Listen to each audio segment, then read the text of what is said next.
ఠాగూర్ గారు ఎదురు హరికథ చెప్పడం, ఏ భాషలో కావాలంటే అప్పుడు రాత్రి చెప్పి ఉదయం ఆ భాషలో హరికథ చెప్పేయటం. బెంగాలీలోనే ఎక్కడ ఏం కావాలని చెప్పేయగలరు ఆయన, ఎందుకంటే అమ్మవారు కదా, సాక్షాత్ అమ్మవారి స్వరూపం ఆయన. మనుషులు వేరు, మహనీయులు వేరు, మహానుభావులు వారు. అయ్యా పేకాడుతూ ఉన్నారు.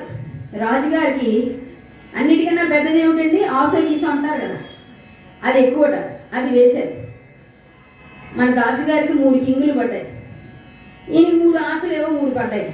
ఇద్దరు చూస్తారు కదా కొంత సమయం తర్వాత, ఈసారి దాసుగారు మీరు నన్ను గెలవలేరు, మీరు ఓడిపోయారు అన్నారట. దాసుగారికి ఇంకా చూడకుండా నమ్ముకుంటూ ఉన్నారు ఆయన. సర్లేండి మీకు కానివ్వండి, మీ సరదా మీది అని. రాజుగారు మెల్లగా ఒకటి చూశారు, రెండో చూశారు.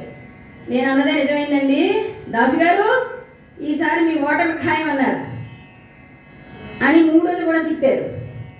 తిప్పి 3 ఆశలండి, ఇంతకు మించింది పేకాట్లో లేదన్నారట. వెంటనే దాసిగారు చూడండి ఒక్క క్షణం ఆలోచించారు. ఒక కింగ్ తిప్పారు, రెండో కింగ్ కూడా తిప్పారు, మూడో కింగ్ కూడా తిప్పారట.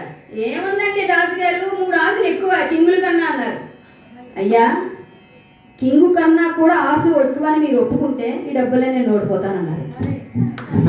అంటే కింగ్ ఎప్పుడైనా నేను తక్కువ అని అంటానండి ఎవరికైనా? రాజుగారి కన్నా ఇది ఎక్కువ అంటే నేను ఒప్పేసుకుంటా అన్నారట ఆయన.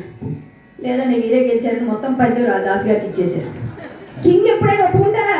3 కింగులు నా దగ్గర ఉన్నాయండి, ఒక కింగ్ ఉంటేనే గెలుస్తాము, మీలాంటి 3 కింగులు నా దగ్గర ఉంటే నేను గెలవ మీరు గెలవండి ఊరుకోండి అన్నాడు ఆయన. అలాంటి మహానుభావం